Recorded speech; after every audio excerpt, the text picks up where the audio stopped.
Images of meditation are all over our popular culture, and people seeking a higher state of being through its practice are all around us too. Our cover story is reported now by Mika Brzezinski. No, this is not a still photo.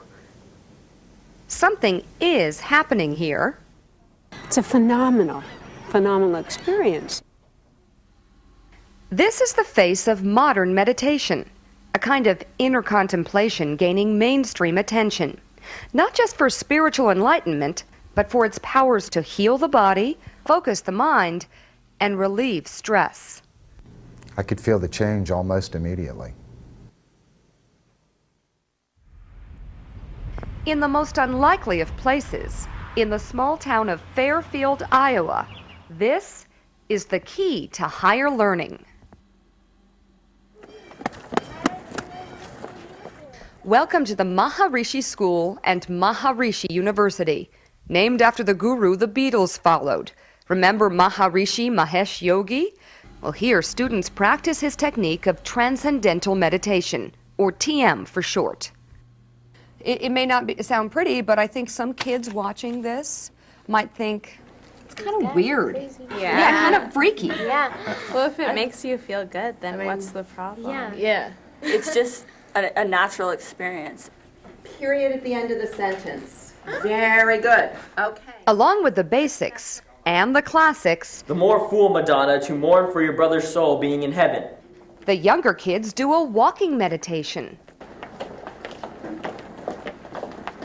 while the older kids sit for 15 minutes twice a day. Each student has a personal mantra, a sound they internalize. Goal? To calm the mind. I am somewhat hyper, and if I have chocolate or anything, I completely change. It's actually not cool. And if I just meditate, I'm totally normal again. What's a good example of sort of a great meditation experience for you? Well, when I just let my thoughts about homework and boys and clothes just slip away, and it's just really peaceful. And then when you're done, you're more relaxed and you can deal with all your problems better. I remain really clear in activity and really efficient in activity. I have a lot of homework and I work after school, and I golf a lot and play sports, and just keeping up with that, I need to stay focused, I need to stay clear and centered, and meditation, that's what it does for me. Think what you will.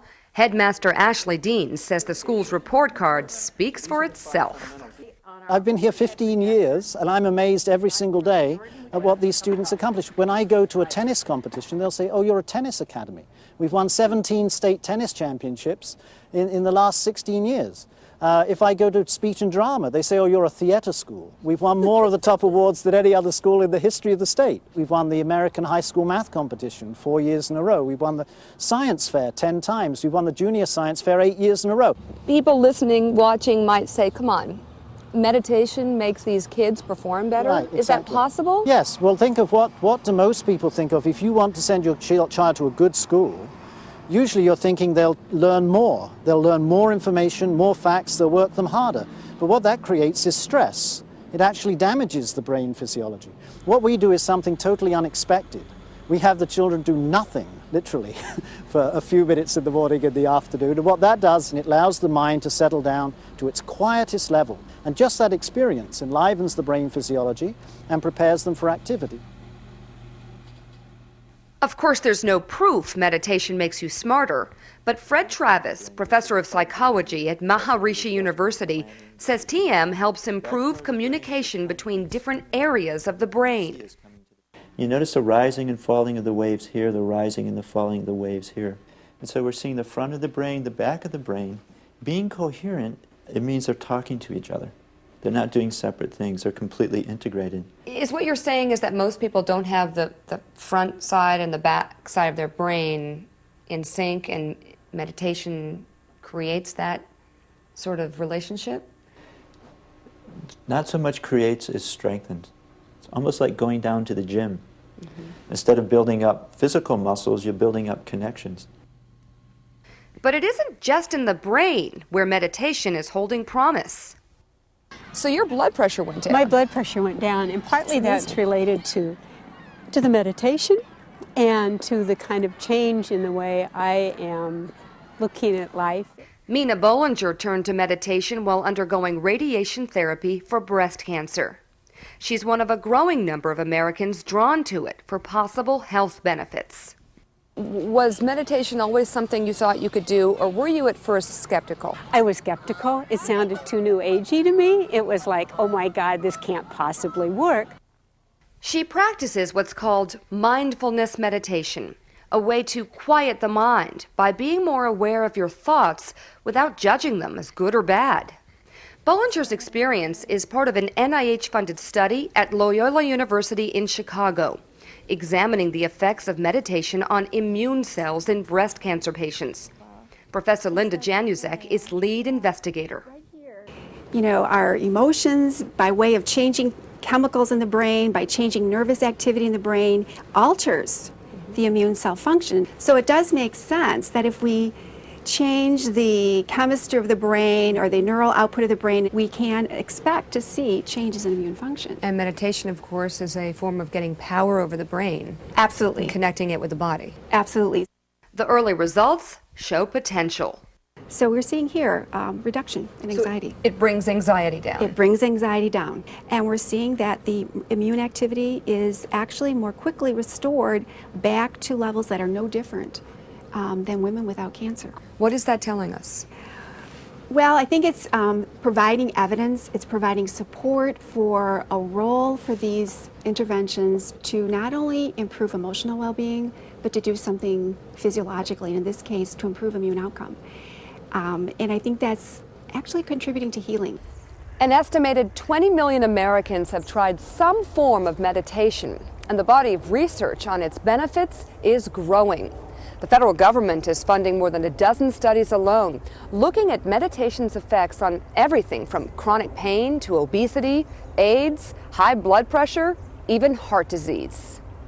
And the National Institutes of Health is funding meditation research now at the levels of tens of millions of dollars. This was unthinkable 25 years ago.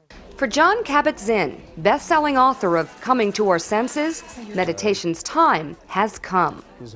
We're talking about something that's universal. Paying attention and awareness are universal capacities of human beings. And that's what awareness does, so that we don't get caught in our thinking. A pioneer in the field of mindfulness, his mind-body stress reduction technique is taught in workshops and now used in hospitals across the country. But you don't have to wait until then, he says, to appreciate its real-world benefits. There's a beautiful line from James Joyce in one of his short stories in Dubliners that goes like this: Mr. Duffy lived a short distance from his body. That's like the story of most of us, that we're outside the body, we're in our heads, we're in the future a lot of the time, or in the past, always planning, a lot of worrying. It's a little bit like driving your car with the brake on. If you just take the brake off, the car goes much, much better. We've noticed that people are more thoughtful, take more time to decide how to react to people, how to react to very stressful situations. Jeffrey Abramson, a partner at Tower Companies, an eco-friendly real estate firm in Bethesda, Maryland, says he offers free classes on Transcendental Meditation to his staff. Although TM classes typically cost $2,500, Abramson says it's worth it. As we have found much more than the fact that they get sick less, and much more than they're more loyal and less likely to leave our company. Much more than that, what we have found is all aspects of their lives improves. It's very hard to describe the feeling that you get. Quite honestly, you don't feel like you're going in 1,000 different directions. We're just noticing our breath the way it is. Meditation does seem so simple. At this UCLA Child Care Center, even preschoolers are taught a form of it. And while more and more Americans are just beginning to discover its benefits, in Fairfield, Iowa, it's a way of life. I just say try it, and if you don't like it, fine, don't do it. But people here, it's not like you have to do it, it's like you want to do it. It's something that you feel the benefits of so much that you just don't want to stop it.